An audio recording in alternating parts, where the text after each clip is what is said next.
நம்ம இப்போ நிறைய இன்வெஸ்ட் பண்ணி ஒரு பிசினஸ் பண்றோம். லைக் 6 மாசம் 8 மாசம் 1 வருஷம் இப்படி கூட பண்ணியிருப்போம். பட் ஆனா வந்துட்டு இந்த மந்த்ல வந்து அந்த பிசினஸ் வந்து டெவலப் ஆகல. பட் ஆனா உங்களோட எஃபர்ட் எல்லாம் நல்லா போட்டிருக்கீங்க. மார்க்கெட்டிங்லயா இருக்கட்டும், இன்வெஸ்ட்மெண்ட்லயா இருக்கட்டும், எல்லாத்துலயும் உங்க பெஸ்ட்டை கொடுத்துருக்கீங்க.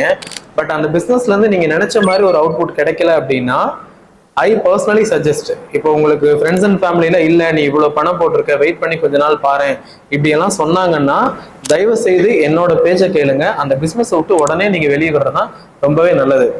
நமக்கு ஆன லாஸ் வரைக்கும் நம்ம டக்குன்னு வெளியே வந்து உடனே நமக்கு தெரிஞ்ச விஷயத்த இன்னும் கொஞ்சம் பெஸ்டா பண்ணி முன்னேறதுதான் ஒரு புத்திசாலித்தனமான ஒரு செயல்பாடா இருக்குமே தவிர, வெளியில இருந்து கடன் வாங்கி கொண்டு வந்தோ இல்ல வேற பிசினஸ்ல இருந்தோ வீட்டுல இருந்தோ கொண்டு வந்து அமௌண்ட்டை திரும்ப திரும்ப போட்டு நாளைக்கு டெவலப் ஆயிரும் அப்படின்னு நீங்க நினைச்ச அந்த தொழிலை நடத்துனீங்க அப்படின்னா, அது திரும்ப திரும்ப உங்களை ஒரு மேஜர் லாஸ் கொண்டு போய் விடும். ஒருவேளை நீங்க அந்த ஷாப்போ இல்ல ஏதோ ஒண்ணு நீங்க க்ளோஸ் பண்ணா மத்தவங்க என்ன நினைப்பாங்க, இதை பத்தி எல்லாம் நீங்க கவலையே பட தேவையில்லை.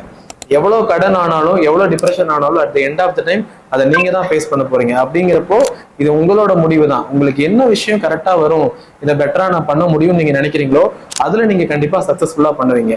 தேங்க்யூ.